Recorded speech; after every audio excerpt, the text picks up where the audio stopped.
अरे मैडम जी, तुम कौन हो? मैं रिपोर्टर हूँ। तुम रिपोर्टर हो तो यहाँ क्या करने आई हो? मैं इंटरव्यू लेने आई हूँ। किसका इंटरव्यू लेने आई हो? सोनू राजभर के।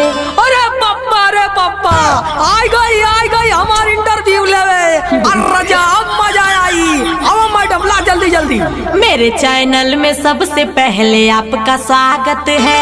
आपका भी मेरे दिल में मैडम जी स्वागत है। आजकल रहुए खाली ट्रेंड में चलत बानी। ये सब हमारा जलवाए रिपोर्टर रानी। बुढ़ावा ते कैसे बदतमीजी से बोलत बाड़े। तुम्हारी बोली दिल में चीनी जस घुलत बाड़े।